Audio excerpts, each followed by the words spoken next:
So hello student, my self doctor Abhishek Garg MBBS from GMC Firozabad. तो जो पिछला जो लेक्चर था उसमें हमने बात की थी किसकी, मेडिकल नेग्लिजेंस की, है ना। तो बहुत लंबा भी हो गया था लेक्चर, 48 मिनट का लेक्चर हो गया है। तो आप चाहे उसको 1.5x पे करके भी देख सकते हो, ध्यान रखना आराम से समझ में आ जाएगा, कोई दिक्कत नहीं है। 2x पे भी करके देखोगे तो भी समझ में आ गया होगा, किसी ने देखा भी होगा ऐसे करके। तो अपन अब बात कर रहे हैं किसकी, कंसेंट की, है ना। तो देखो, कंसेंट इन मेडिकल प्रैक्टिस छोटा सा चैप्टर है, इंपॉर्टेंट भी नहीं है ज़्यादा कुछ। कंसेंट के लिए शॉर्ट नोट्स आ जाता है कई बार क्लासिफिकेशन ऑफ कंसेंट के ऊपर, लेकिन यहाँ पे जो BNS सेक्शंस पढ़ेंगे अपन वैलिड कंसेंट के लिए, सेक्शन 27, 28, 29 वो इंपॉर्टेंट है, ध्यान रखना है। इस प्रकार से MCQ पर्पज के लिए ध्यान रखना है इस प्रकार से, है ना। तो बैकग्राउंड नॉइज थोड़ा आ रहा होगा, सॉरी। तो अभी अपन बात कर रहे हैं कंसेंट की। सबसे पहले डेफिनेशन की। तो कंसेंट क्या होता है? कंसेंट एक एग्रीमेंट है, एक परमिशन है, एक कंप्लायंस है बिटवीन टू पार्टीज।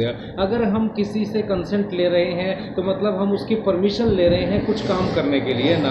जैसे कि आप अपन इसका बेस्ट एग्जांपल देखें, जब अपन नीट की काउंसलिंग करते हैं, MCC या ऑल इंडिया कोटा की जो काउंसलिंग होती है, MCC काउंसलिंग, वो भी तो हमसे कंसेंट मांगते हैं, ना। तो सीधी सी बात है, कंसेंट वर्ड का मतलब यही है कि हमसे कुछ परमिशन मांगी जा रही है। जिससे भी आप कंसेंट ले रहे हो उससे आप किसी काम को करने की परमिशन ले रहे हो, एक एग्रीमेंट है दो पार्टीज के बीच, है ना। तो कंसेंट की जो डेफिनेशन होती है वो section 13 of Indian contract act से दी जाती है, ना। ये सेक्शन 13 है, इसको अपन सेक्सुअल जूरिस्प्रूडेंस जो यूनिट है उसमें भी पढ़ेंगे डिटेल में, ध्यान रखना है इस प्रकार से। तो मेन बात अपन ने क्या बात की, कंसेंट की डेफिनेशन क्या है? एक एग्रीमेंट है, परमिशन है, कंप्लायंस है टू पार्टीज के बीच, है ना। डिफाइन किया जाता है under section 13 of Indian contract act. अपन बात करें तो ध्यान रखना है इस प्रकार से, when two or more person consent when they agree upon same thing in the same sense. दो लोग कंसेंट दे रहे हैं, इसका मतलब है कि वो दोनों एग्री हैं किसी काम को लेकर के, किसी उसी सेंस में, ना। सेम सेंस होना चाहिए उसका, ध्यान रखना है, ना। सीधी सी बात है, उसी काम को उसी समय पर मतलब एकदम सेम होना चाहिए सब कुछ, उसका ध्यान रखना है, ना। तो दो लोग जब कंसेंट दे रहे हैं मतलब वो किसी काम को करने के लिए एग्री हैं सेम सेंस में, ध्यान रखना है। तो section 13 of Indian contract act के थ्रू दी जाती है वैलिड कंसेंट, ध्यान रखना है इस प्रकार से, ना। तो इसका एक डिटेल्स वेरियस सेक्शन तो अपन पढ़ेंगे आगे, ध्यान रखना। तो डेफिनेशन है कंसेंट की, ठीक है ना। तो असोल्ट्स क्या होता है? असोल्ट्स का मतलब होता है हमला। अपन बात करें तो इसकी अपन ने सेक्शन 131 BNS पिछले लेक्चर में देखा था, है ना। ध्यान रखना है, एग्जामिनेशन या treatment performed without obtaining valid consent even if done in the best interest of the patient amounts to assault, है ना। तो ध्यान रखना ना, ट्रीटमेंट या procedure performed without the consent amounts to assault.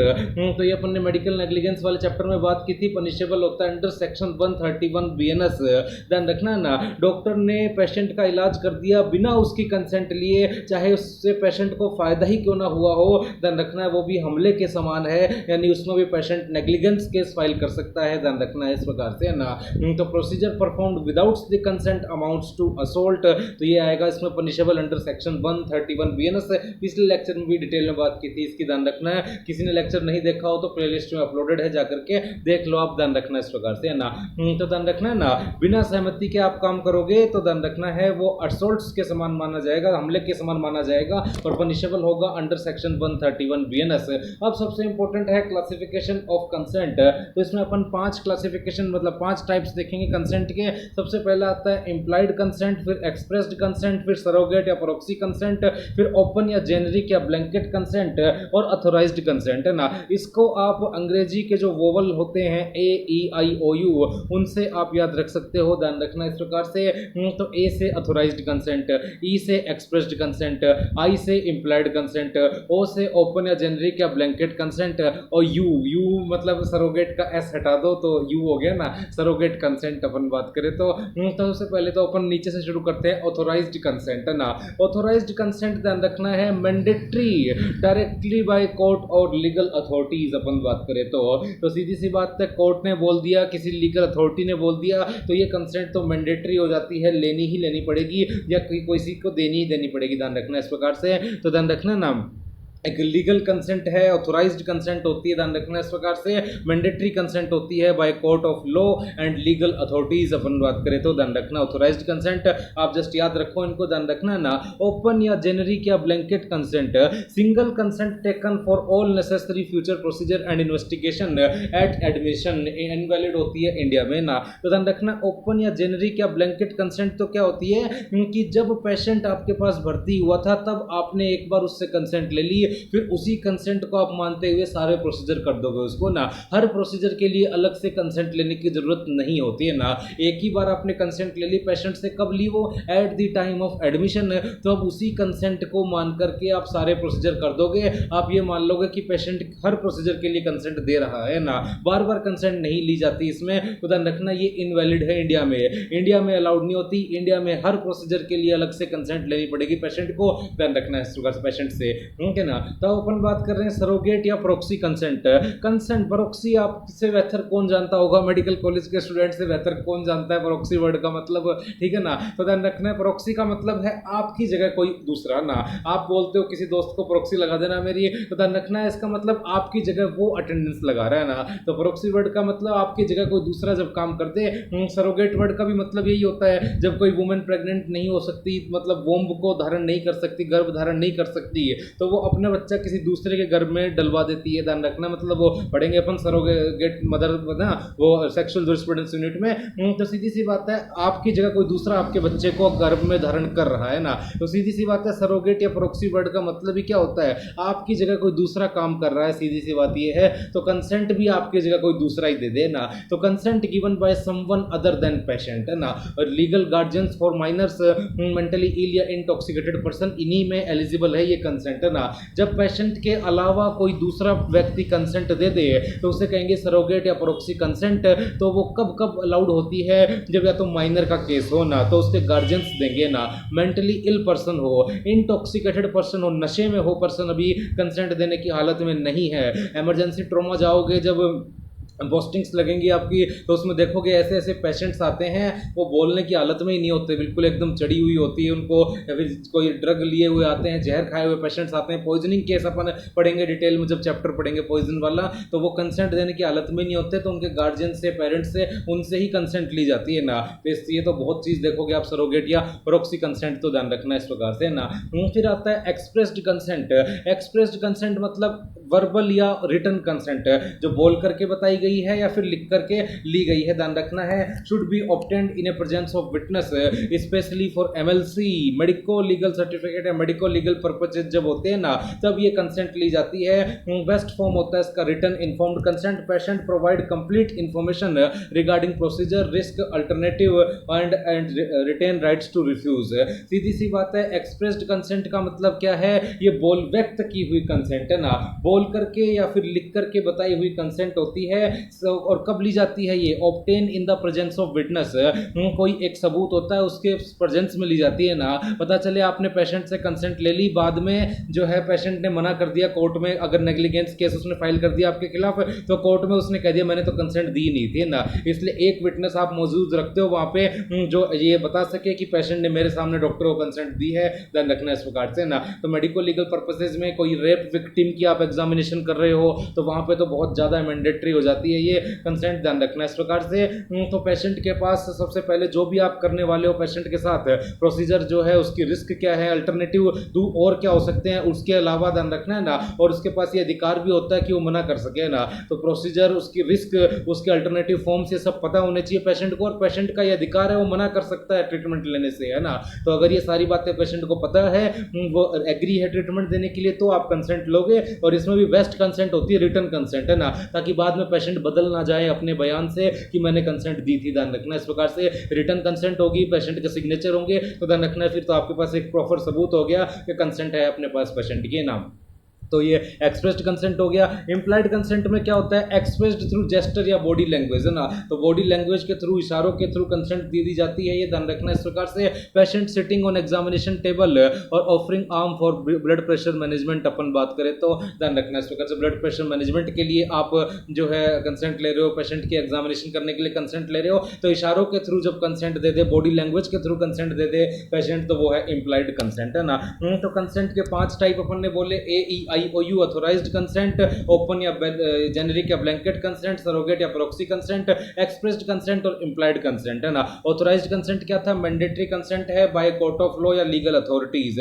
Open या जेनेरिक या ब्लैंकेट कंसेंट का मतलब क्या है, जब पेशेंट एडमिट हुआ तब आपने एक बार कंसेंट ले ली, उसी कंसेंट को मानते हुए सारे प्रोसीजर आपने कर दिए, लेकिन इंडिया में वैलिड नहीं होती है, ध्यान रखना इस प्रकार से ना। सरोगेट या प्रॉक्सी कंसेंट आपकी जगह कोई दूसरा कंसेंट दे दे, कब कब वैलिड होती है, माइनर के केस में, 18 साल से कम उम्र के केस में मेंटली इल पर्सन है, इंटॉक्सिकेटेड पर्सन है, नशे में है पर्सन अभी, तब तक भी वैलिड होती है। एक्सप्रेस्ड कंसेंट क्या होती है? व्यक्त की हुई कंसेंट, बताई हुई कंसेंट, वर्बल भी हो सकती है, रिटर्न भी हो सकती है, बोलकर बता सकते हैं या फिर रिटर्न हो सकती है। बेस्ट कौन सी होती है? रिटर्न। तो पेशेंट को सबसे पहले उसके साथ होने वाले प्रोसीजर, उस प्रोसीजर की रिस्क, उस प्रोसीजर के अल्टरनेटिव फॉर्म्स, मतलब और क्या कर सकते हैं इस प्रोसीजर के अलावा, और ध्यान रखना है पेशेंट ये सब पता होना चाहिए। और पेशेंट के पास अधिकार है ट्रीटमेंट मना करने का, फिर भी अगर पेशेंट जो है करवाना चाहता है ट्रीटमेंट, तो रिटर्न कंसेंट इसमें बेस्ट होती है in a presence of witness for medico legal purposes. एक विटनेस आप साथ में खड़ा रखो जिससे पेशेंट बाद में बदले तो वो विटनेस कंफर्म कर सके कि पेशेंट ने मेरे सामने कंसेंट दी थी। ध्यान रखना है इस प्रकार से ना। फिर इम्प्लाइड कंसेंट क्या होता है? जेस्टर या बॉडी लैंग्वेज के द्वारा दी जाने वाली कंसेंट, ध्यान रखना, इशारों के द्वारा दी जाने वाली कंसेंट, ध्यान रखना इस प्रकार से। अब अपन बात कर रहे हैं डॉक्ट्राइन्स ऑफ कंसेंट। तो पिछले चैप्टर में भी डॉक्ट्राइन्स देखी थी, डॉक्टर के ऊपर होने वाले केस की डॉक्ट्राइन देखी थी, जैसे doctrine of calculated risk, doctrine of comparative negligence, res ipsa loquitur, doctrine of common knowledge, है ना, novus actus interveniens in vicarious liability doctrines, captain of ship doctrine, इन सब की अपन ने बातें की थी। अभी अपन बात कर, फिर बाद में डिफेंस डॉक्ट्राइन भी देखी थी अपन ने ना, मेल अक्रेंस, मिस एडवेंचर्स, है ना, और डेनियल, और इस तरीके से बात की थी। अभी अपन बात कर रहे हैं डॉक्ट्राइन्स ऑफ कंसेंट की, वो doctrines of medical negligence case थी, अभी डॉक्ट्राइन ऑफ कंसेंट की बात कर रहे हैं। तो सबसे पहले आता है डॉक्ट्राइन ऑफ फुल डिस्क्लोजर, फिर आता है doctrine of partial disclosure. Doctrine of full disclosure का जैसा कि नाम से ही समझ में आ रहा है, फुल मतलब पूरी, डिस्क्लोजर मतलब खुलासा कर देना। सीधी सी बात है, पेशेंट के सामने आप सब कुछ बता दो कि भाई ये तेरे साथ ये करने वाले हैं, ये होगा, सीधी सी बात ये है ना। तो impart complete information to the patient before obtaining consent. अपन बात करें ना, पेशेंट को सब कुछ पूरी इंफॉर्मेशन देनी पड़ेगी आपको प्रोसीजर की, उस प्रोसीजर से होने वाले रिस्क की, उसके अल्टरनेटिव प्रोसीजर्स की, ध्यान रखना है कंसेंट लेने से पहले। अगर आपने इनएडिक्वेट इंफॉर्मेशन यानी कि इनकम्प्लीट इंफॉर्मेशन दी है पेशेंट को और उससे कंसेंट लिया पेशेंट से, तो वो वैलिड कंसेंट नहीं है ना। ध्यान रखना इस प्रकार से, consent obtained with inadequate information is equivalent to no consent. अधूरी जानकारी देकर के अगर आपने पेशेंट से कंसेंट ली है तो वो कंसेंट नहीं लेने के बराबर है। ध्यान रखना है, इनवैलिड कंसेंट हो जाएगी वो। अपन इसके बीएनएस सेक्शन भी पढ़ेंगे अभी इनवैलिड कंसेंट के। मेन बात अपन ने क्या बात की, पहले पार्शियल डिस्क्लोजर और देख लो।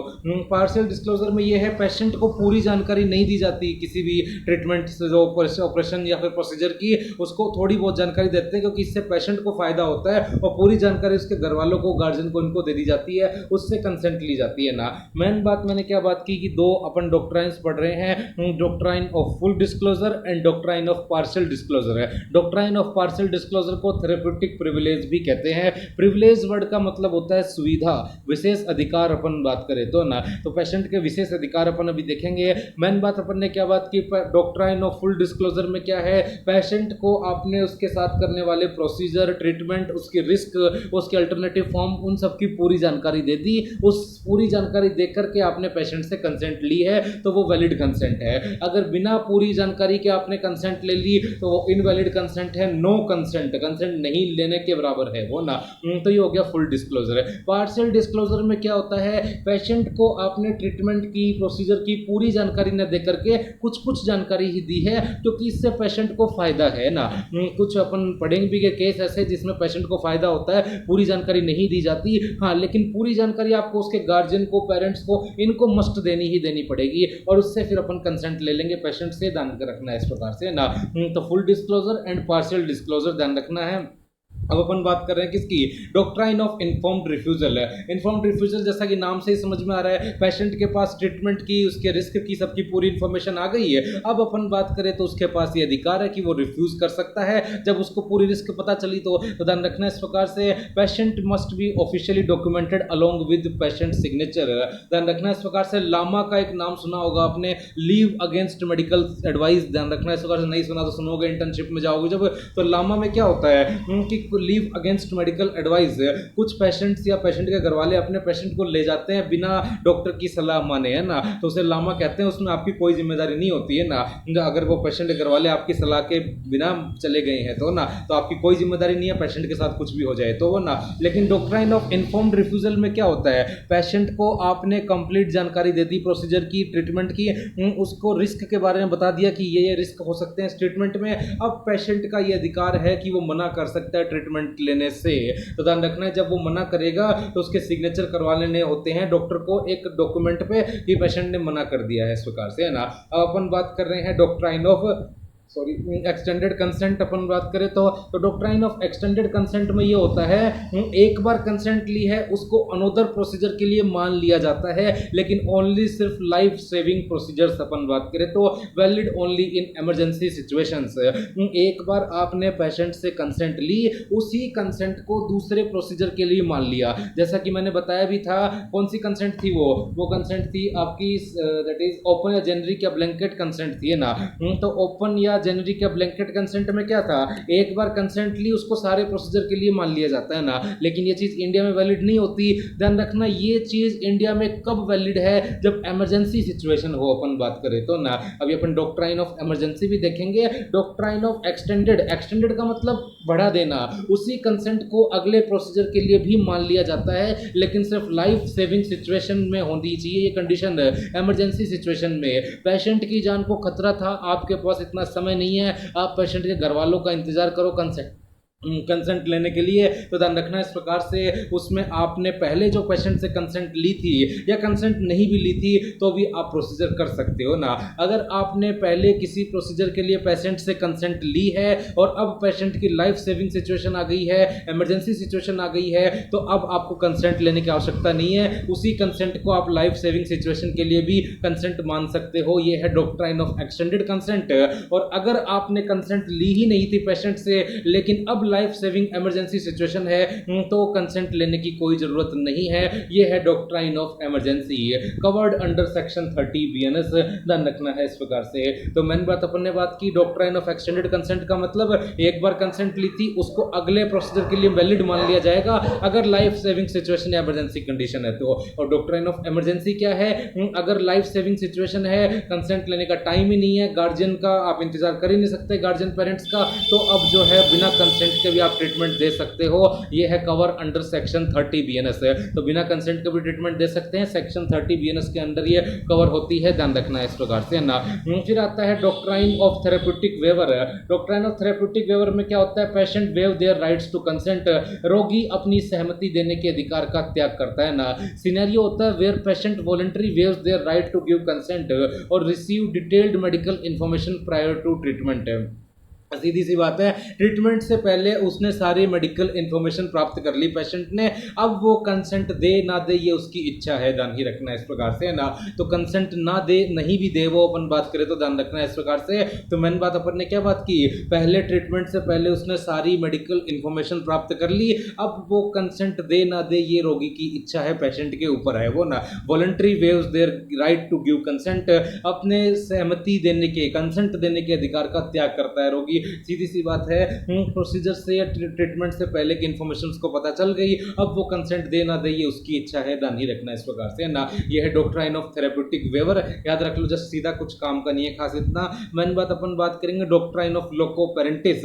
लोकोपेरेंटिस में ये, अगर कोई बच्चा है जिसका आप इलाज करने जा रहे हो, 12 साल से कम का है, तो अब कंसेंट लेंगे उसके गार्जियन से, टीचर से, वार्डन से, इनसे कंसेंट ली जाएगी। ध्यान रखना इस प्रकार से। अगर उसके गार्जियन वगैरह भी अवेलेबल ना हो तो लोकोपेरेंटिस जो उस समय उसके पेरेंट्स के फॉर्म में है, वो टीचर हो सकता है, वार्डन हो सकता है, ध्यान रखना इस प्रकार से, उनसे कंसेंट ली जाएगी, है ना।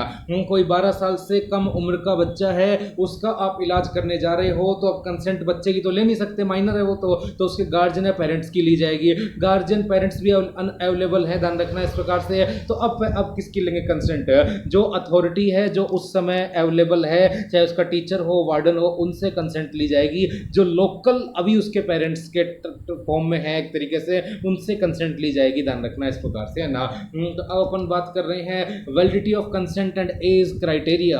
तो सबसे पहले अपन बात करें तो वैलिड कंसेंट के लिए जो सेक्शन आता है वो आता है सेक्शन 28 बीएनएस। कब कंसेंट वैलिड होगी ना, जब कंसेंट वैलिड होती है जब सबसे पहले तो फ्री एंड वॉलंटरी कंडीशन में ली गई हो ना, रोगी के ऊपर कोई प्रेशर नहीं होना चाहिए, एकदम फ्री माइंड होना चाहिए और अपनी इच्छा से कंसेंट दे रहा हो ना। ऐसा नहीं कि गन शॉट के लेकर के आपने कंसेंट दिलाई हो ना, बंदूक रख दी ना माथे पर, कंसेंट दे भाई तू ना, तो वो कंसेंट वैलिड नहीं होते ना। वो फोर्स्ड कंसेंट होती है वो वैलिड नहीं होती, ध्यान रखना। इस प्रकार से patient must be physically and legally competent, ध्यान रखना है पूर्ण रूप से सक्षम होना चाहिए। कॉम्पिटेंट मतलब सक्षम, निपुण, तो फिजिकली एंड लीगली या मेंटली बोलो कॉम्पिटेंट होना चाहिए एकदम कंसेंट देने के लिए, सामर्थ्य होना चाहिए उसमें कंसेंट देने का ना। Patient must be of sound mind, स्वस्थ मन होना चाहिए उसका। ऑब्टेन्ड विदाउट एनी फ्रॉड या क्या ये कोर्सियन या मिस रिप्रेजेंटेशन ऑफ फैक्ट्स, अपन बात करें तो पूरी बात आप सही तरीके से बताओगे उसको, कोई फ्रॉड नहीं होना चाहिए कि बताया कुछ और था आगे कर कुछ और दिया, मिस रिप्रेजेंटेशन ऑफ फैक्ट्स नहीं होना चाहिए, ठीक है ना। और patient note be under intoxication, नशे में नहीं होना चाहिए पेशेंट, ध्यान रखना इस प्रकार से, है ना।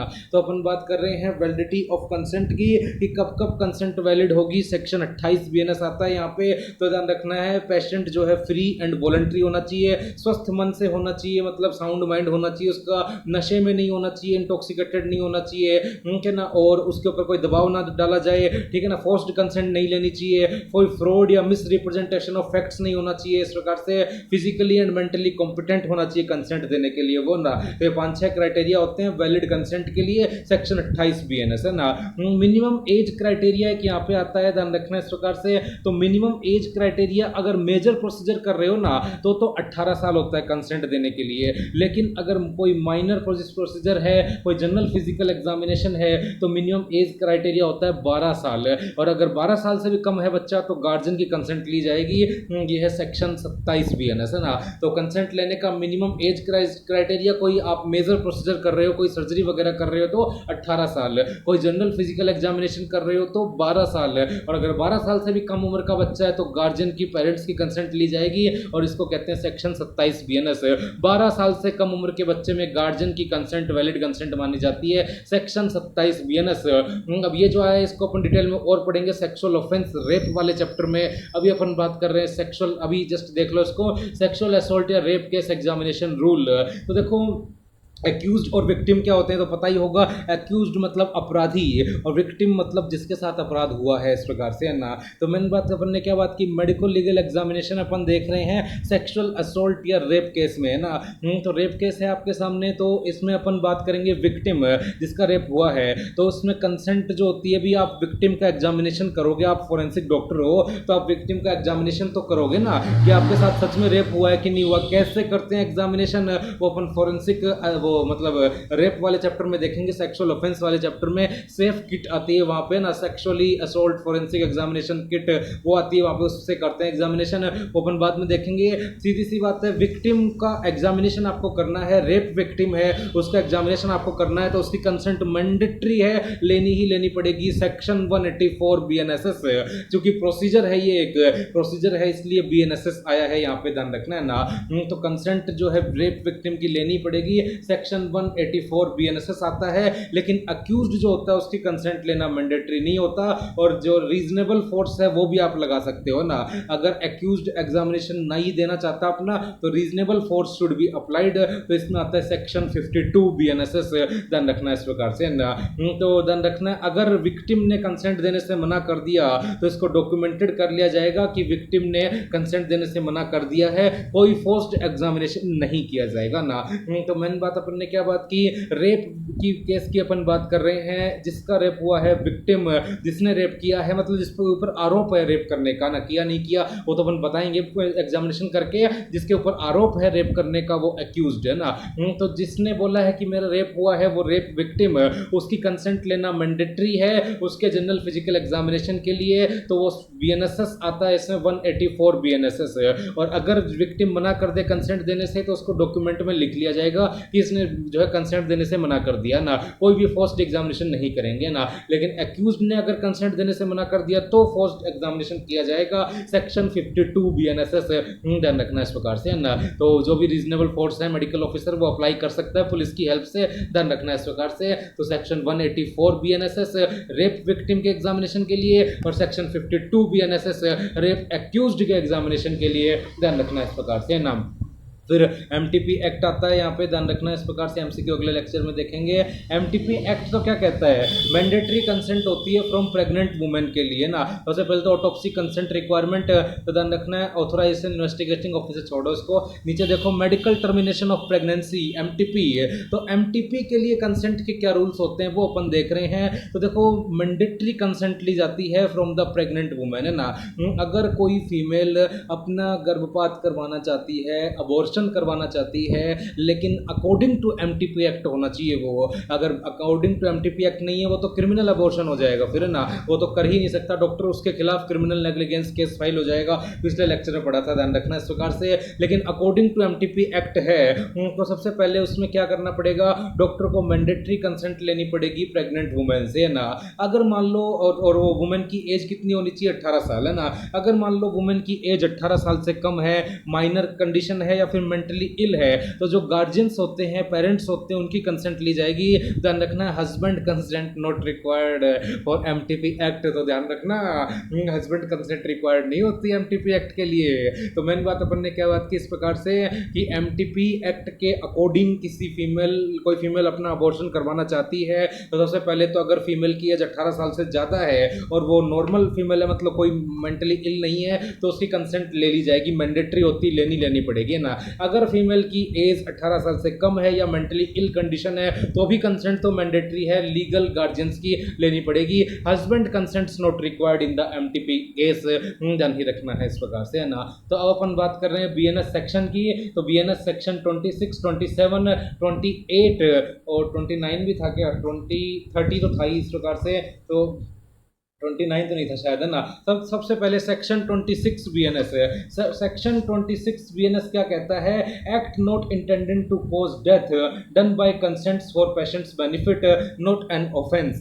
सीधी सी बात है, आपके द्वारा कुछ ऐसा एक्ट हो गया, अनइंटेंशनल एक्ट हो गया जिसकी वजह से पेशेंट की डेथ हो गई है, लेकिन आपने जो किया था वो तो पेशेंट्स के बेनिफिट के लिए किया था ना, लेकिन पेशेंट की डेथ हो गई तो अब आप अपराधी नहीं हो, it is not an offence.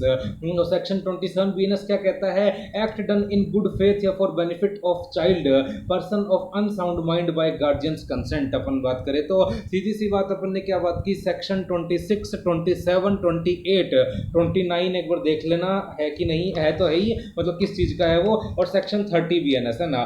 सबसे पहले अपन पनिशेबल के लिए शायद सेक्शन 29, तो चलो जो भी है, मेन बात अपन ने क्या बात की, सेक्शन 26 बीएनएस क्या कहता है कि आपने पेशेंट के लिए कुछ अच्छा काम किया ना, आपका कोई इंटेंशन नहीं था पेशेंट को हार्म पहुंचाने का, लेकिन जो आपने काम किया था उससे पेशेंट की डेथ भी हो जाती है अगर, तो भी ये एक अपराध नहीं है, ध्यान रखना है। ये डेफिनेशन देता है सेक्शन 26 बीएनएस।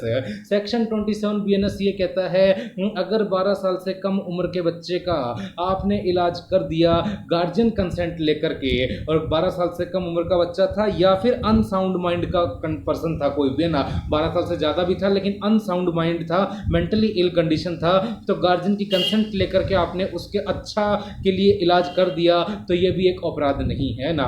तो सीधी सी बात है, आपने कुछ ऐसा काम किया जिससे पेशेंट का भला होता, लेकिन अगर डेथ हो गई तो वो भी एक अपराध नहीं है, सेक्शन 26 बीएनएस। अगर कोई अनसाउंड माइंड है उसका आपने इलाज कर दिया, या 12 साल से कम उम्र का बच्चा है उसका आपने इलाज कर दिया गार्जियन की कंसेंट लेकर के, तो वो भी कोई अपराध नहीं है, सेक्शन 27 बीएनएस, है ना। और वैलिड कंसेंट के रूल देता है सेक्शन 28 बीएनएस। और सेक्शन 30 बीएनएस क्या दे रहा था, डॉक्ट्राइन ऑफ इमरजेंसी के केस में कंसेंट लेने की आवश्यकता नहीं होती है, अपन बात करें तो ध्यान ही रखना इस प्रकार से, है ना। तो इमरजेंसी के केस में कंसेंट लेने की आवश्यकता नहीं होती, तो ये ध्यान रखना सेक्शन 28 बीएनएस है। तो 29 बीएनएस आप देख लेना। तो ये अपना लेक्चर था, एमसीक्यू अगले लेक्चर में देखेंगे, ध्यान रखना इस प्रकार से, है ना। तो कुछ